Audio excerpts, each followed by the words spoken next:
Muy bien, tengan buenos días. Un gusto poderles orientar esta parte. Vamos a hablar este día seguimos hablando sobre lo que es el Seminario 2, Problema de la Educación Nacional 2. Este día pues tenemos preparada la clase asincrónica y estamos grabando pues en madrugada para poderles mandar a ustedes su video para que puedan comprender mejor. Y hoy vamos a desarrollar una clase que habla sobre la base de la filosofía o la filosofía como base del sistema educativo. Vamos a hablar un poquito de eso.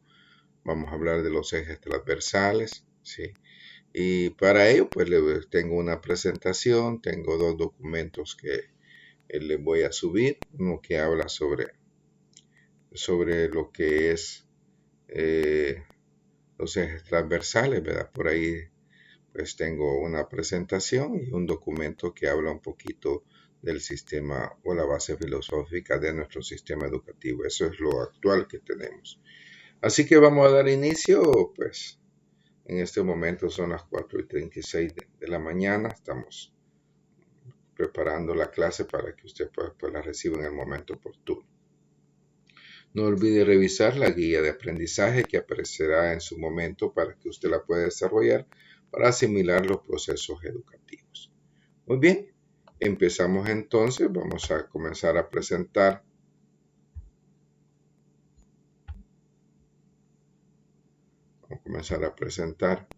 Eh, tratándolo de hacer de la mejor manera.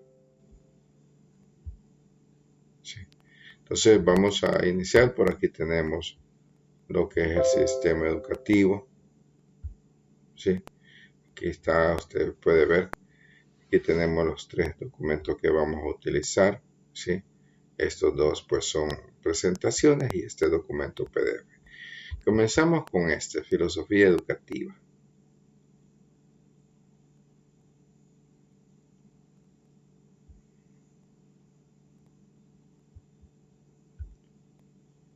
Muy bien, filosofía de la educación. Esta es la parte más importante que nosotros encontramos. Uno de los problemas que se han dado en el sistema educativo nacional, que muchas veces falla lo que se define como base filosófica. La base filosófica es lo que nosotros queremos formar, qué tipo de persona queremos formar en nuestro sistema educativo. ¿Sí? Por ahí está la noción general de filosofía, su relación con la parte cultural, social e ideológica, y tenemos el análisis del campo de la filosofía en su vinculación con la pedagogía. También tenemos la noción de filosofía y la educación, el papel de la filosofía en la educación y en la pedagogía. Noción de la filosofía y la educación. La filosofía de la educación es, por su propia naturaleza, la expresión, un saber filosófico. Este saber no es un simple bien recibido por los alumnos, ¿sí? Recibido por los alumnos, porque sus temas también son sus problemas, se plantean alejados de la realidad, de sus vidas y su lenguaje. Poco o nada, un vínculo a su comunicación, a su interés y a su creatividad. Esta situación es lo más opuesto al origen y significado etimológico del vocablo filosofía, ¿sí? Ahí comienzan los problemas, cuando nosotros como docentes no sabemos hacia dónde vamos, ¿sí? La filosofía los orienta a esa parte, los orienta qué tipo de estudiantes queremos formar, para qué los queremos formar. Esto es bien importante. Entonces nosotros tenemos que ver esa parte. Tenemos que saber qué es filosofía y la educación. La filosofía y la educación pues los da los fines, los rige el camino hacia donde vamos a caminar para que los estudiantes puedan alcanzar esas competencias necesarias y se puedan insertar en una realidad determinada. Entonces, eso es la filosofía, ¿sí? Para eso nos sirve la filosofía, para delimitar fines y límites de hasta dónde vamos a llegar formando.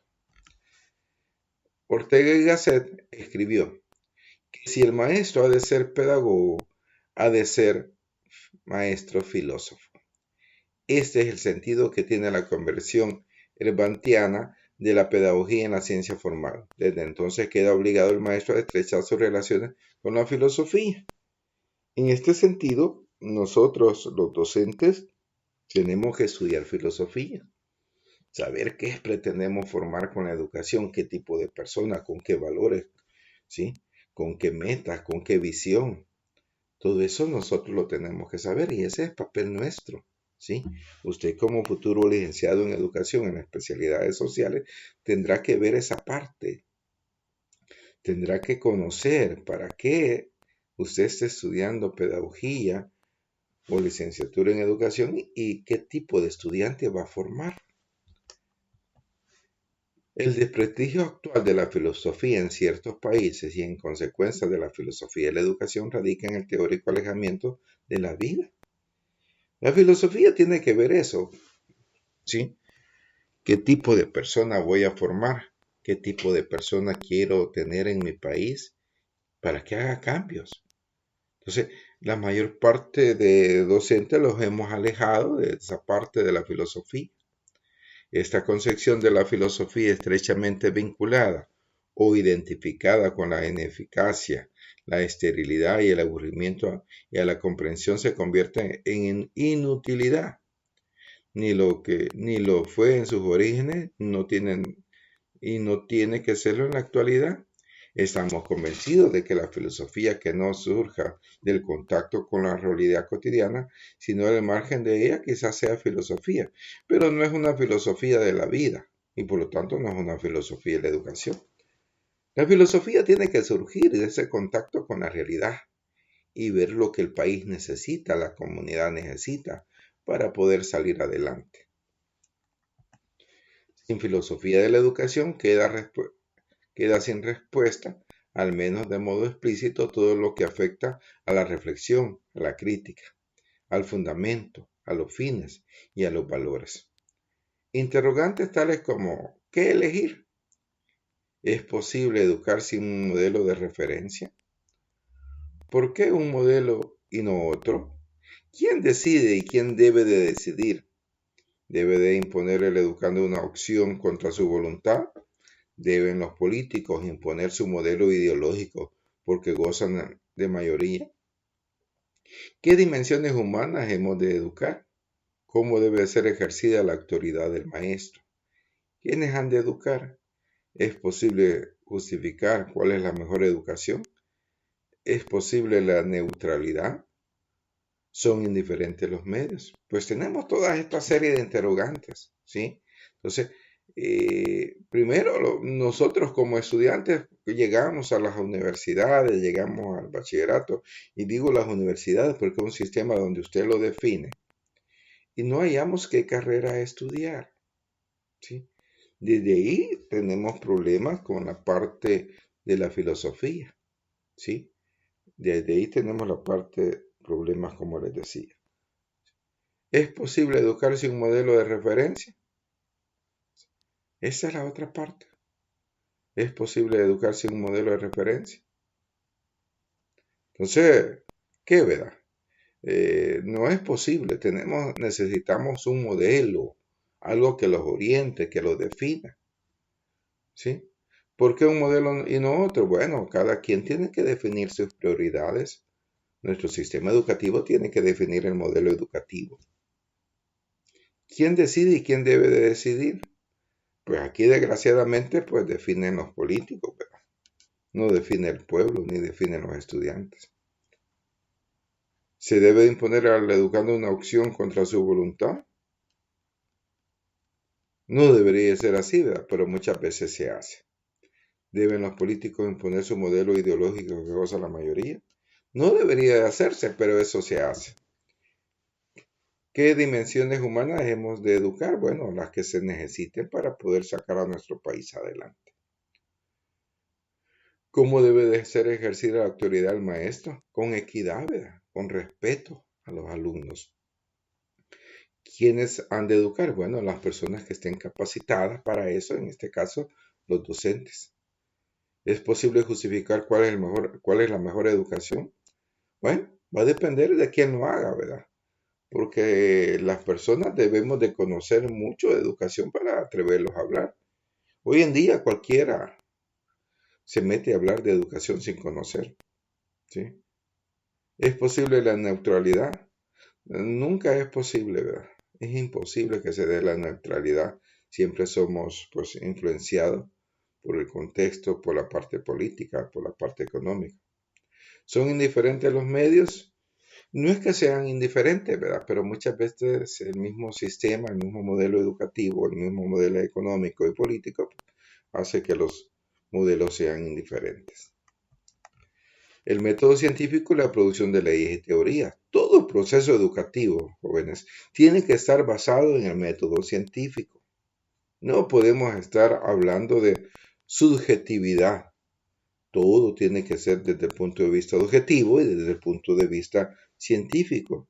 Es el modo ordenado de proceder para el conocimiento de la verdad en el ámbito de determinada disciplina científica. Tiene como fin determinar las reglas de la investigación y de las pruebas de las verdades científicas englobadas en el estudio de los medios por los cuales se extiende el espíritu humano. Ordena sus conocimientos. Entonces, nosotros tenemos que ver eso, ¿sí? Que el método científico que nosotros aplicamos tiene que ir al día con las necesidades y con la realidad actual de nuestro país. La objetividad posee ciertas características propias, ¿sí?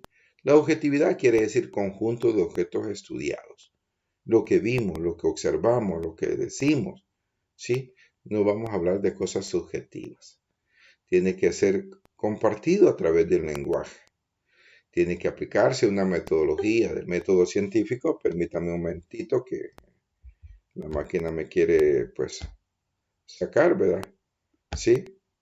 Entonces, por ahí estamos y nosotros vemos esa parte. Qué importante es esa parte. Bien, seguimos, ¿verdad? Y por ahí lo dice, ¿sí? Por ahí lo dice que la objetividad, ¿verdad? Decíamos que era el conjunto de objetos estudiados, el lenguaje compartido y metodologías rigurosas. Tiene que seguirse todo un proceso. Sujetos que enuncian teorías y las controlan. La comunidad científica hace eso. De acuerdo a lo que nosotros estudiemos, pues vamos a poder enunciar teorías. El ser humano como circunstancial. El ser humano como circunstancial se adapta y aprende o enseña en todo momento. O sea, la educación, jóvenes, no es un momento aislado, ¿sí? O propio. El ser humano está aprendiendo en cualquier momento, estamos aprendiendo. Al decir Ortega y Gasset, el ser humano es un yo y sus circunstancias, esto quiere decir que el ser humano se va a acomodar, va a reaccionar, se expresará según el medio al instante que le toca vivir, ¿sí? A nosotros nos tocó vivir esta situación de la pandemia y lo hemos adaptado a esa realidad. Entonces, ahí viene la parte circunstancial. Depende de la circunstancia, nosotros así vamos a responder. El papel de la educación en la realización del ser humano, ¿sí?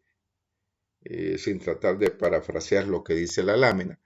El ser humano, ¿sí? Tiene que ser educado, tiene que ser formado. Y la filosofía los ayuda a tener esa imagen de qué tipo de persona queremos formar, con qué valores, ¿sí? Con qué conocimientos. Por eso lo dice la teoría. La realidad nos dice que el papel fundamental de la educación y el aprendizaje es la supervivencia asociada a plenitud espiritual del ser humano. La educación nos va a ayudar a adaptarnos a un sistema económico, a un sistema político. La escuela los prepara para ello, ¿sí? Entonces, el ser humano tiene que ser educado. Desde la prehistoria vamos a estar como una unión entre aprender a fabricar armas y utensilios a una educación ética y moral de relevancia espiritual y simplemente de transmisión de conocimientos. Nosotros tenemos que hacer que la persona tome sus propias decisiones. Para eso lo educamos. Todavía estamos en un país que tenemos algunas libertades para poder decidir qué tipo de educación quiero obtener. Los fines de la educación. Nosotros si los vamos a la parte de la Constitución como ley primaria, vamos a encontrar los fines de la educación nacional. ¿sí? Pero ¿qué pretenden los fines a nivel de general? Proporcionar a los hombres y mujeres un mínimo de habilidades que necesitan, que les aseguren una capacitación laboral que les permita abastecer sus necesidades. Quiere decir que la educación en nuestro país es obligatoria ahora hasta bachillerato, ¿sí? Quiere decir que el que sale de bachillerato está preparado con algunas habilidades para que le permitan subsistir en nuestra sociedad. Que pueda encontrar un trabajo, que pueda aprender a hacer algo y que pueda pues, incorporarse a este mundo laboral, a este mundo familiar. También pretende despertar interés y gusto por el conocimiento. Hay jovencitos que desde muy pequeños ya llevan ese interés y ese gusto por el conocimiento, aunque hay otros que no, ¿verdad? Pero todo dependerá de la orientación que la persona le pueda dar. También los jóvenes tienen que aprender a criticar. Y solo se puede criticar aquello que se conoce. Lo que no conocemos no lo podemos criticar. Ah, que mire tal parte y usted conoce. No, pero me han contado, no, hombre, hay que leer, ¿verdad? Hay que leer, hay que conocer a través de la parte teórica cómo funcionan las sociedades para poderlas criticar, ponerlos en contacto con las realizaciones culturales y morales de la humanidad y enseñarles a apreciarlas. Hay que ver, pues, cómo la cultura se va desarrollando. Muy bien, esta es la primera presentación que solo habla como la base de la filosofía en los procesos educativos. Ahora vamos a ver los ejes transversales, ¿sí? Y usted me podrá decir, mire, pero ¿y eso qué tiene que ver con los problemas de la educación? Bueno, sencillo, ¿verdad? Sencillo, tiene que ver porque los ejes transversales son los problemas que enfrenta un país determinado. Y los ejes transversales también tienen que ver con la metodología, que vamos a hablar muy poco de eso porque no es el tema. Pero sí con los ejes transversales, ¿verdad? ¿Sí? Veamos lo que dice la teoría. ¿Sí? Por ahí están, ¿verdad? Los ejes transversales en el currículum nacional. ¿Sí? Insisto, los ejes transversales son problemas que atraviesan nuestra currícula de modo de transversalidad y que tratan de solucionar esos problemas que hemos detectado en un determinado momento. Por eso dice, los ejes transversales le dan una dimensión nueva al currículum nacional en cuanto contribuyen a la formación personal e integral del educando. A través de ello, la consolidación de la sociedad más democrática, impregnada de valores de respeto a la persona y a la naturaleza, por ahí está malo ala, esa no es ala, es a la, constituyéndose en orientaciones educativas concretas y problemas y aspiraciones específicas del país, de acuerdo con las necesidades y demandas educativas. El currículo nacional incorpora ejes que deben de permitir integrar, oiga bien, los conocimientos de las diversas áreas curriculares en torno a problemáticas importantes en todos los niveles y modalidades educativas. Cuando se detecta un problema y es un problema pues grande, se trata de poner como eje transversal para poderlo tratar en los distintos niveles educativos. Aquí están los ejes transversales que nosotros tenemos en nuestro país. Educación en derechos humanos, es importante, se violan a cada momento y muchas veces no sabemos cómo los vamos a defender porque no tenemos el conocimiento necesario. Pero es bien importante que nosotros conozcamos los derechos humanos. Educación para la salud, hay que aprender a prevenir, ¿verdad? Hay que aprender a prevenir enfermedades y cómo los podemos cuidar. Educación preventiva integral, de igual manera, ya la vamos a definir. Educación ambiental, ¿verdad? Tenemos que proteger nuestro medio ambiente. Educación en población, ¿verdad? ¿Sí? La educación en población, ¿sí? Vamos creciendo muy rápido, hay que detener ese ritmo de crecimiento. Educación para la igualdad de oportunidades, ¿verdad? La misma oportunidad debe tener un joven del área urbana que un joven del área rural en procesos educativos, igualdad de oportunidades. Educación en valores, ¿verdad? Muchos valores se están perdiendo. Algunos dicen, mire, es que se debe a la situación actual. No, ¿verdad? Hay que ver cómo detenemos esa parte. Educación para el consumidor, ¿verdad? Pues tenemos derechos para consumir algunas cosas y tenemos que prepararlo. Y el más importante para mí, todos son importantes, pero para mí, educación para la paz. Tenemos que educarlos para vivir en paz. No podemos ver las situaciones como muy pasajeras, ¿sí? Los salvadoreños somos violentos, ¿verdad? Tenemos que buscar la educación para la paz. Veamos cómo se define cada uno de ellos. Dice, la flexibilidad del currículum permite que los ejes transversales sean incorporados de acuerdo con las situaciones educativas que lo demanden.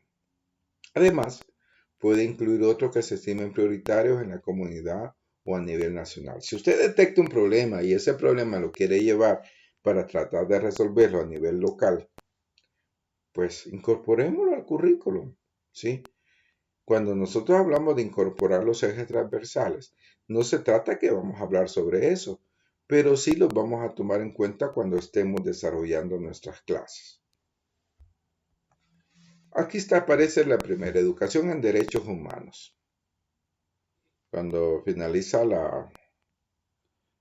prácticamente la Segunda Guerra Mundial, que se habían cometido aberraciones humanas, pues los países del mundo deciden crear los derechos humanos, ¿sí? Por eso es bien importante que nosotros los eduquemos en esta parte. Educación en derechos humanos promueve el reconocimiento de las sociedades y de la importancia de su actuación dentro de las condiciones de convivencia democrática, concertación y reconocimiento de la pluralidad. Promueve la creación de condiciones que favorezcan el ejercicio cotidiano de la justicia, de la solidaridad y la equidad para fortalecer la vida social.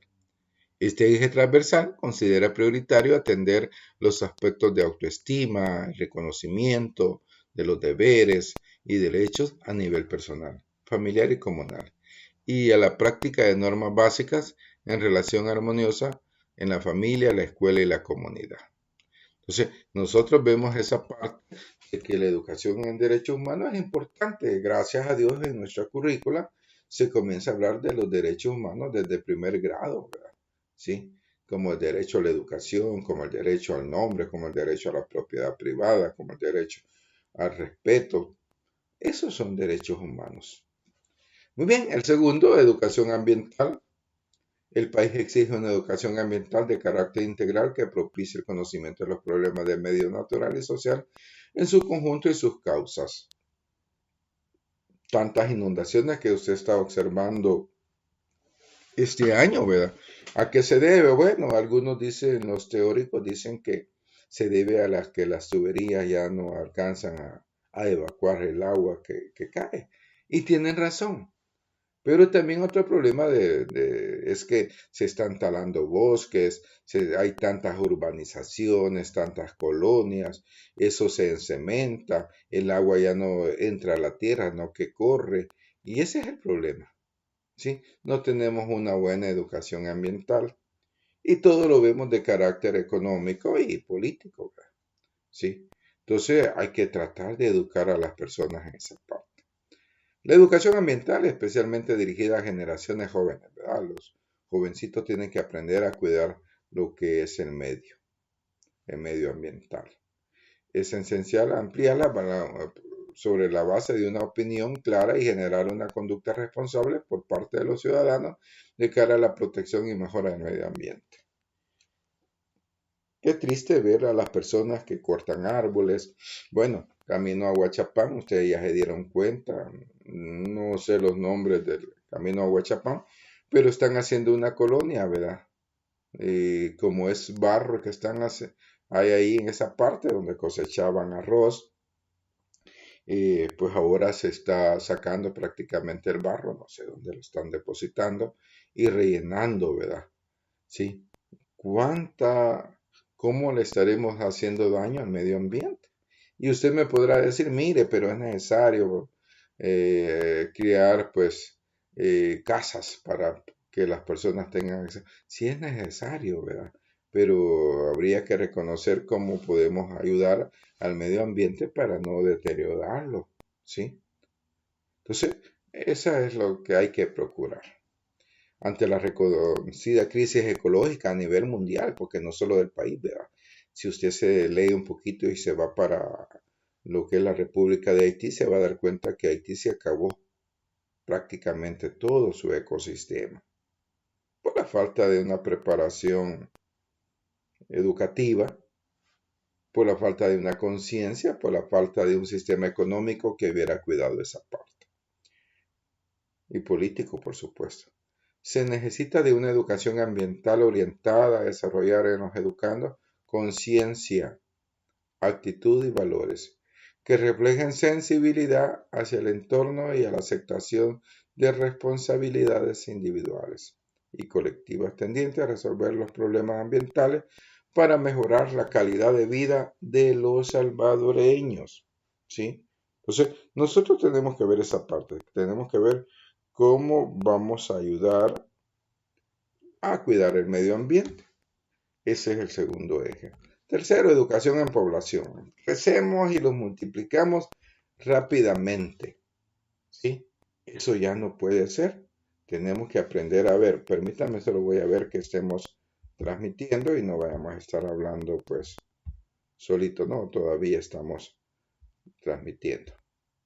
Bien, entonces por ahí, ¿verdad? Vemos esa parte de la educación en población que nosotros lo reproducimos muy rápidamente. Hay que prepararse para eso. Ya no estamos en los tiempos de antes y ahora pues hay que pensar. La educación en población, además de posibilitar la comprensión de la naturaleza, causas e implicaciones de los problemas de la población, busca crear una crítica conciencia demográfica. ¿Sí? ¿A qué nivel vamos a crecer? La conciencia demográfica propicia en el educando el desarrollo de la capacidad de análisis y reflexión sobre la responsabilidad de las personas en la problemática poblacional. Para ello se desarrollan contenidos referidos a la composición y estructura de la población, al comportamiento de las variables demográficas y sus implicaciones en el desarrollo.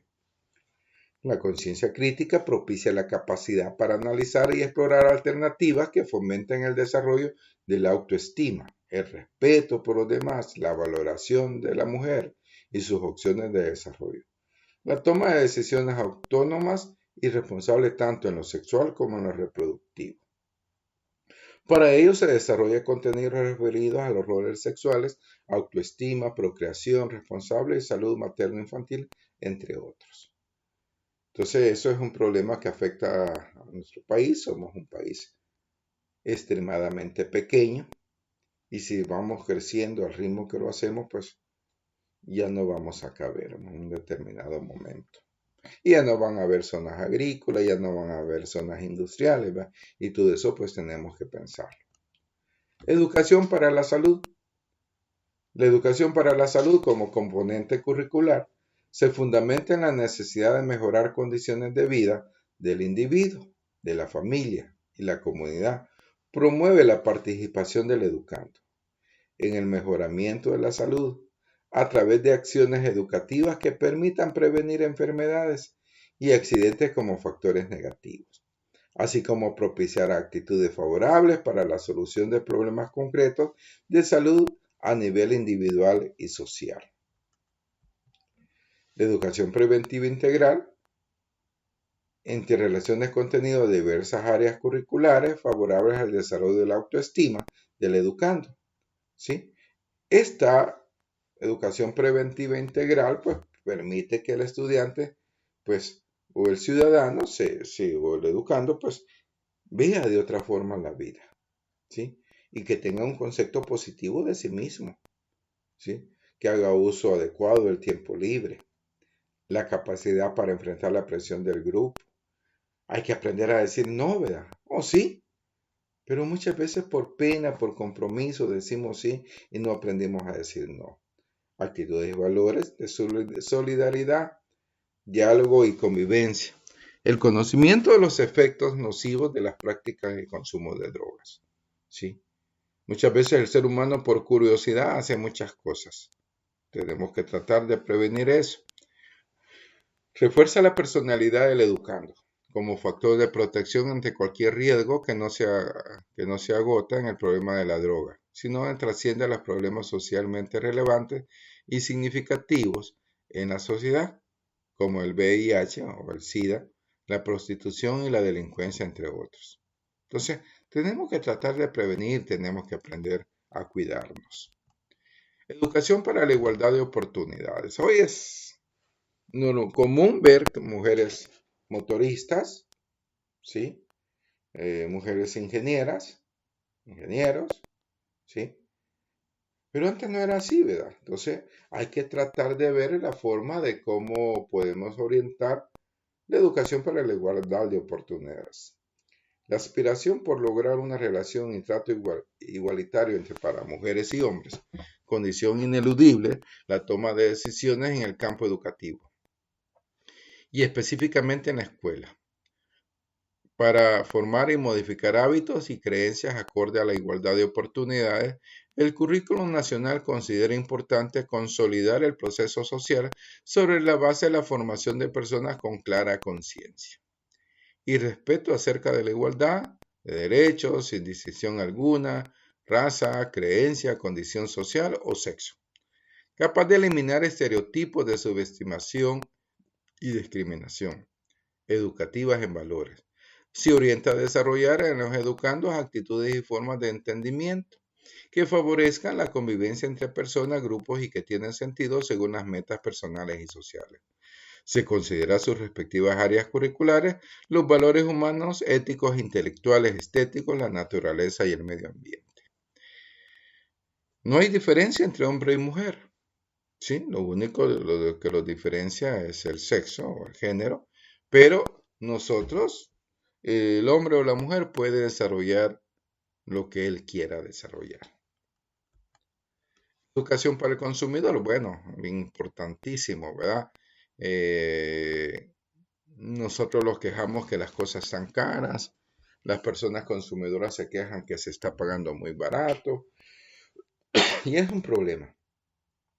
Esta educación tiene como propósito contribuir a formar actitudes de vida diferentes en relación con el consumo, desarrollando en los educandos una actitud crítica, responsable y solidaria que les permita descubrir nuevos hábitos y patrones de consumo para mejorar la calidad de vida, además de promover un aprendizaje continuo acerca de la solución de los problemas y la toma de decisiones en los actos cotidianos de consumo. Los principales ejes de estudio son derechos y responsabilidades de los consumidores, adquisición y uso adecuado de bienes y servicios, medios de comunicación ecológica, consumo, salud y seguridad de servicios de utilidad pública. ¿Sí? Nosotros tenemos que saber, nosotros tenemos que acostumbrarlo y crear la cultura en nuestros educandos de tomar las mejores decisiones. ¿Qué es lo que usted quiere consumir? Pero por favor lea lo que dice las letras pequeñitas que vienen en la viñeta, ¿verdad? Muchas veces no las leemos. Después ese producto puede dañar la salud, puede dañar la parte ecológica, puede dañar la parte de la utilidad pública. Entonces hay que leer, ¿verdad? Y aquí viene el eje que le digo que yo me identifico mucho con él, ¿sí? Educación para la paz. La educación para la paz es el proceso de adquisición de los valores y conocimientos, así como de las actitudes, habilidades y comportamientos necesarios para buscar la paz, entendida como vivir en armonía con uno mismo, oiga bien, con uno mismo, los demás y el medio ambiente. Difícil, ¿verdad?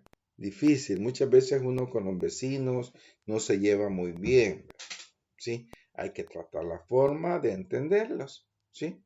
Por aquí, gracias a Dios, a esta hora pues no hay mucho problema, no hay mucha interferencia, pero cuando damos la clase usted va a escuchar música estridente o un señor por ahí que cree que canta bien y pasa cantando todo el día, pues, y a todo volumen, ¿verdad? Porque no los ubicamos y lo hacemos al interior de nuestra vivienda, que no vamos a dañar a nadie. Entonces, uno tiene que pensar en uno mismo, tiene que pensar en los demás y tiene que evitar la contaminación, en este caso por ruido. El compromiso de educar para la paz puede expresarse en las siguientes líneas. Trabajar por un proceso educativo que signifique contribuir a relajar el peligro de la guerra, poner fin al expolio de las zonas empobrecidas del planeta, enseñar desde y para la no violencia, aprender a considerar el conflicto como un vínculo de cambio si sabemos resolverlo, sin recurrir a la violencia, integrar al alumnado en un proceso de transformación en la sociedad hacia la justicia y la armonía social. Entonces, qué importante es reconocer todo eso. Por eso le agregamos un poquito por aquí, dice rasgos de la educación para la paz. Presupone tomar partido en el proceso de socialización por valores que alienten el cambio social y personal. Cuestiona el propio acto educativo, alejándose de la concepción tradicional, bancaria, según la expresión de Paulo Freire, de la enseñanza como algo meramente de transmisión. Entiende el acto educativo como un proceso, oiga bien, activo y creativo, en el que el alumnado es agente vivo de transformación. La lucha contra la violencia simbólica, estructural, presente en el marco escolar, ¿sí? Ahí está, ¿verdad? La violencia simbólica en la escuela. Intenta que coincidan los fines y medios que tratan de llegar a contenidos distintos a través de los medios distintos, haciendo del conflicto y del aprendizaje de su resolución no violenta punto central de la actuación. Hay que aprender a dialogar, hay que aprender a escuchar. Combina ciertos conocimientos sustantivos con la creación de una nueva sensibilidad, de un sentimiento empático que favorezca la comprensión y la aceptación del otro. Presta tanto atención al currículum explícito como al currículum oculto, es decir, a la forma de organizar la vida en la escuela. Este ha de ser coherente con los contenidos manifiestos, como se sabe, al tener que enfrentarse día a día durante una serie de años y las expectativas rutinarias institucionales de la escuela. Supone una enseñanza y un aprendizaje tácito de normas y valores, hábitos y disposiciones. Oiga bien, la tolerancia, la participación, la empatía, la solidaridad y demás valores alternativos que deben de vivirse como con el ejemplo. Esto hacía mucho énfasis en la empatía, en la participación y la tolerancia, porque son parte de los fines educativos, ¿sí? Que debemos de tratar de llegar a entenderlos y apropiarlos y transmitirlos como debe de ser. Se trata de una suma de aprender a pensar y de actuar de otra manera, algo que supera la ausencia de guerra, que no plantea la paz como algo quimérico, sino como un proceso por el cual se irá pasando de la desigualdad a la igualdad, de la justicia, de la injusticia a la justicia, de la indiferencia al compromiso.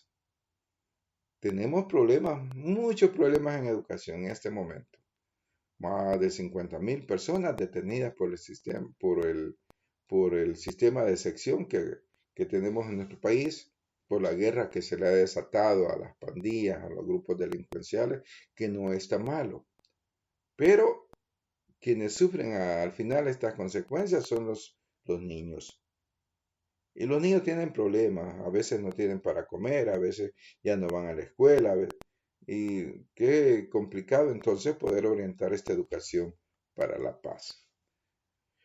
Cuando hablamos de la metodología del diseño curricular, usted va a saber que estos problemas afectan el diseño curricular, el desarrollo curricular y la gestión curricular. El diseño curricular es el establecimiento, oiga bien, de un diagnóstico de necesidades de sociedad política educativa en el campo laboral y estudio de factibilidad, justificación para entender esas necesidades, evaluación de la práctica profesional y análisis por parte de los expertos. La parte curricular es la estructuración, planificación de áreas de estudios y actividades para logro de competencias trazadas, determinadas del perfil del egresado y la confinación del plan de estudios. Ya vamos a ver qué es el perfil, que como PAI para qué enseñar. Y la gestión curricular como parte de los objetivos terminales, establecimiento de indicadores e instrumentos para la validación y efectividad de los medios de diversos escenarios. Y la evaluación de todos los niveles para ver cómo se está actuando. Etapa para ordenar el plan de estudio, ¿verdad? Aquí viene cómo nosotros vamos a ordenar un plan de estudio.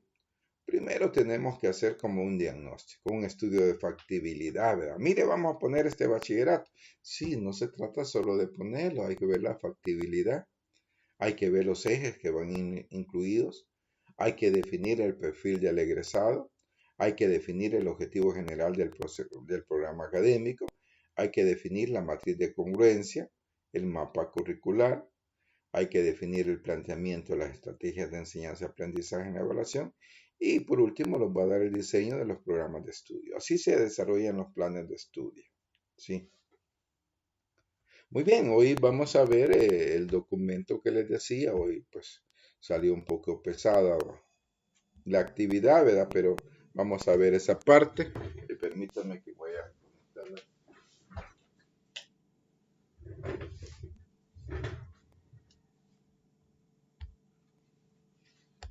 Muy bien, vamos a continuar, ¿verdad? Viendo por ahí lo que es esa parte. Tenemos que ver cómo se va a desarrollar pues esa actividad. Muy bien, veamos entonces.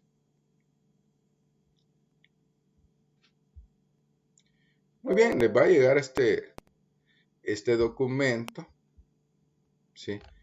Que son las bases filosóficas de la educación nacional. Este es un PDF, ¿sí? Les van a llegar pues tres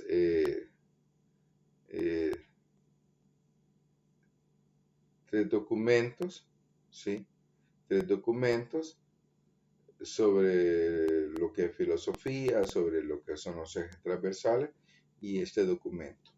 Marco teórico de ese capítulo 3 ha sido tomado de un documento del Ministerio de Educación.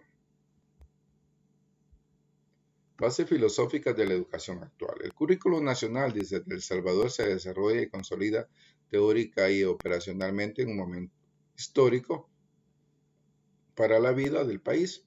Constitucionalmente, la educación es un derecho de todo salvadoreño, democráticamente hablado, por lo que todo salvadoreño tiene el derecho a acceder a los servicios educativos para su proceso de formación en forma equitativa. Este principio de equidad plantea entregar a los salvadoreños una educación de calidad que le prepare y le convierta en un pilar en la construcción de la paz como primer paso para el desarrollo sostenible y transformador de la realidad centrado en el ser humano. Esta tarea es del Estado y toda la nación, por lo que la política educativa debe estar orientada a todo el pueblo con una visión de futuro. Ahí se habla de lo que es el currículo nacional. El currículo nacional se sustenta en una teoría pedagógica, orienta sus componentes en el conjunto de práctica educativa en los diferentes niveles y modalidades. Fundamentos teóricos del currículo nacional. De acuerdo al Ministerio de Educación, allá por el año 1997, toda teoría educativa es una elaboración intelectual que incorpora, articula y desarrolla un conjunto de categorías, conceptos y principios científicos para explicar los hechos y procesos educacionales, orientar la acción razonada y fundamentada sobre ello. Por lo que puede decirse que la teoría educativa es un sistema analítico, propositivo y considera los siguientes aspectos. ¿Sí? Propone intervenciones educativas, pedagógicas en todos los niveles de la sociedad donde se desarrolla. Explica y orienta los hechos y procesos educacionales. Constituye un proceso de educación social con dimensión histórica, de carácter científico, teniendo en cuenta los avances de la humanidad. Incide en la sociedad ya que ofrece lineamientos para su aplicación práctica educativa cotidiana. Tiene proyección hacia el futuro. Aquí tenemos algunos principios de la educación nacional, solamente les voy a leer su concepto, no voy a leer su definición para adelantar un poquito. El primero es la integralidad, el protagonismo, experiencia, actividad y trabajo, ¿sí? Flexibilidad, relevancia y pertinencia, interdisciplinariedad, integración y participación, compromiso social, gradualidad y continuidad y articulación. Esos son, como les decía, los principios generales de la educación nacional. ¿Sí? No los vaya a olvidar. Integralidad, protagonismo, experiencia, actividad de trabajo, flexibilidad, relevancia y pertinencia, interdisciplinariedad, integridad y participación, compromiso social, gradualidad, continuidad y articulación. Aquí tenemos los objetivos generales del currículo, ¿sí? Aquí tenemos garantizar la unidad de principios y lineamientos básicos orientados al diseño y desarrollo curricular, asegurar la coherencia y continuidad del desarrollo curricular, promover la calidad de la gestión curricular, apoyar y fortalecer. Y ahí lo vamos a encontrar, ¿verdad? Oiga bien esto. El Currículo Educativo Nacional de El Salvador, según el MINED de 1990, tiene siguientes características. Nuestro currículo es humanista, constructivista y socialmente comprometido. Humanista porque gira alrededor del ser humano y que va desarrollando sus capacidades. Constructivista porque el estudiante tiene que ser constructor, protagónico de su propio aprendizaje. Y socialmente comprometido porque va desarrollando capacidades que contribuyan a mejorar nuestra situación social. Tenemos el currículo de educación básica, ¿sí? Ahí lo vamos a leer. Objetivos curriculares de la educación básica. Usted lo lee pues despacio. Principios de la educación básica. Aquí tenemos los principios. Integralidad, protagonismo, flexibilidad, relevancia y pertinencia, experiencia, actividad y trabajo, interdisciplinariedad, integración y participación, compromiso social, ¿sí? Organización curricular de educación básica, ya está organizado, ¿sí? Primer ciclo, segundo ciclo, tercer ciclo, ¿sí? Áreas curriculares, o sea, los programas que se desarrollan, ciencias, salud y medio ambiente, educación artística, educación física, estudios sociales y cívica, así se llama, ahí le falta la parte cívica, inglés, lenguaje y literatura, desarrolla las diferentes ahí. Aquí está el perfil, ¿verdad? Que les decía, ¿qué tipo de estudiante voy a sacar al final del proceso de educación básica? Estamos referidos cuando salga de noveno grado. Características significativas que se propone desarrollar el currículo de educación básica en el alumno. Conocimiento y valoración de su medio natural, cultural y social. Ahí van los ejes transversales, los problemas que tenemos. Desarrollo del procedimiento y capacidad de construcción del conocimiento científico. Decíamos que todo conocimiento tiene que estar basado en lo científico y por ende ser objetivo. Capacidad de comunicarse a través de diferentes formas. El alumno tiene que desarrollar esa capacidad. Conciencia de sus derechos y deberes a integración social. Capacidad para resolver situaciones de la vida cotidiana, las competencias. Conciencia ética, manifestaciones, actitudes y valores en relación a sí mismo y a los demás. ¿Sí? Ahí define cómo se van a enseñar las distintas asignaturas. ¿Sí? Ahí está lo que es el método científico. ¿Sí? Solo está lo de las ciencias. ¿Sí? Que es bueno que lo conozca, ¿verdad? Por cuestiones de formación. Muy bien. Así que ahí les va a quedar ese documento para que lo lean. Más que todo lo referido, ya lo último referido a la ciencia, pues ya, si lo lea para la formación general, ¿verdad? Pero ya no es tan importante como algunas situaciones por ahí. Entonces, les queda pues qué es la filosofía, los ejes transversales y esta parte, la base filosófica del sistema educativo nacional. Así que pues le llegará una guía de aprendizaje, trate de contestarla en su cuaderno. Ya por la tarde estarán sus notas de laboratorio subidas, ¿verdad? Todavía estamos en ese proceso tratando de desarrollar. Así que muchas gracias por la atención, que Dios me los bendiga y me los cuide. Y a las 10:30, 10:40 que usted vea la clase, ya van a estar subidos ahí los materiales. Buen día a todos y que Dios me los bendiga. Los vemos el próximo domingo 28 de agosto. Bendiciones para todos.